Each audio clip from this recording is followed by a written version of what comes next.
Hi everyone. So June 2024 12th standard question paper. So இது பார்க்கும்போது உங்களுக்கு ஒரு விஷயம் நான் சொல்கிறேன். என்னென்னா ஜூன்லேருந்து எப்போவுமே வந்து பார்த்திங்கன்னா ஒரு 20% 25% கொஸ்டின் வரும். அதாவது ஒரு 70 மார்க் எழுதுறீங்கன்னா ஒரு 25 மார்க்ஸ் பக்கத்துலேருந்து வரும். ஒரு 5 மார்க் 2 5 மார்க் வரலாம், இல்லை ஒரு 3 மார்க் 3 மார்க் வரலாம். அந்த மாதிரி உங்களுக்கு வந்து வரலாம். சரிங்களா? 1 மார்க்கை பொறுத்த வரைக்கும் எல்லாமே புக் பேக் தான். சரிங்களா? அண்ட் 2 மார்க்ஸை பொறுத்த வரைக்கும் புக் பேக் தான் கேட்பாங்க. 2 மார்க்ஸ் வந்து ஃபஸ்ட்டு 5 லெசனில் ஒழுக்கமாக படித்தனாலே 3 2 மார்க் பக்கம் எழுதலாம், இல்லைன்னா 2 2 மார்க் எழுதலாம். அண்ட் ப்ளஸ் நீங்கள் வந்து பார்த்திங்கன்னா பாருங்கள், லிட்ரல்ஸும் 3 2 மார்க் எழுதலாம் அண்ட் 3 3 மார்க் எழுதலாம். சரிங்களா? ஃபஸ்ட் 5 லெசன் படித்தா அதே மாதிரி ஃபஸ்ட் 5 லெசன் படித்தா 2 5 மார்க் எழுதலாம்.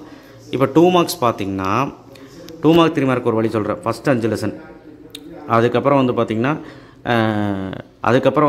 10லிருந்து 16 வரைக்கும் நான் என்னென்ன கொடுத்துருக்கேன் 2 மார்க்ஸ் அது படிச்சிங்கனாலே எல்லாமே எழுதிடலாம்.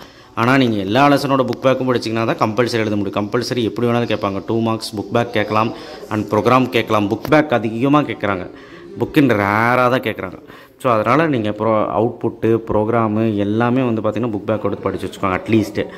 ஸோ என்னெல்லாம் கொஷின்ஸ் கேட்டிருக்காங்க, constructor selector, name space, break statement, string, class எல்லாமே ஜென்ரலான ஒரு கேள்வி தான். Unique and primary key constraint, next function, இதில் இருக்க எல்லா கொஷினும் நீங்கள் விடாதீங்க, எந்த கொஷினும் விடாதீங்க. Characteristics of interface, escape sequence, global scope, syntax, while loop, இந்த while loop easy, global keyword in Python.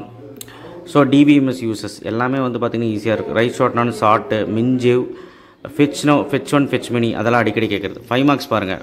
Parameter with type without type, dynamic programming நிறைய பேர் படிக்கவே மாட்டேறீங்க. 5வது லெசன் இருக்குது படிச்சுக்கோங்க, 4வது லெசன் இருக்குது படிச்சுக்கோங்க. டோக்கன்ஸ் படிச்சுக்கோங்க அண்ட் டோக்கனில் இருக்க லெசன்ஸில் எல்லாமே படிச்சுருங்க. ஃபார் லூப் அடிக்கடி கேட்குறாங்க. ரிகர்சிவ் ஃபங்க்ஷனும் கேட்குறாங்கப்பா. ரிகர்சிவ் ஃபங்க்ஷன் நிறைய பேர் படிக்கிறது இல்லை. செட் ஆப்ரேஷன் நிறைய பேர் படிச்சிருவீங்க. அந்த செட் ஆப்ரேஷன் லெசன்லையும் ஒரு 2 கொஷின் இம்பார்ட்டன்ட் பார்த்துக்கோங்க. ஃபஸ்ட்டு கொஷின் அண்டு அதுதான் set operation. String, DBMS, RDBMS, Excel, CSP இந்த 2 டிஃப்ரென்ஸ்லேருந்து எவ்வளோ டிஃப்ரென்ஸ் வரப்போகுது நாளைக்கு. 2 டிஃப்ரென்ஸும் நல்லா படிச்சோம். String operator 8th lesson important. அதே மாதிரி 10வது லெசன்லேயும் கன்ஸ்ட்ரக்டர் டிஸ்ட்ரக்டர் ரொம்ப ரொம்ப இம்பார்ட்டன்ட். அதே மாதிரி 5 கேரக்டரிஸ்டிக்ஸ் ஆஃப் மாடல்ஸ் அதே லெசனில் எல்இஜிபி, இது 3rd லெசன். எல்இஜிபி ரொம்ப இம்பார்ட்டன்ட். இது போக நிறைய இம்பார்ட்டன்ட். நான் நேற்றே 5 மார்க்ஸ் உங்களுக்கு வீடியோ போட்டுட்டேன்.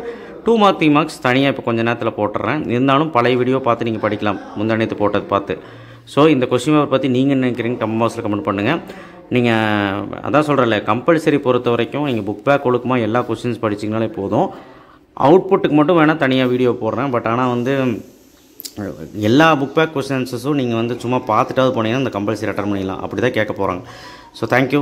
அண்ட் புக்கின் கொஸ்டின் 2 சொல்லி இந்த histogram and bar graph and components of DBMS நிறைய பேர் அது படிக்கிறது இல்லை 11th லெசனில்.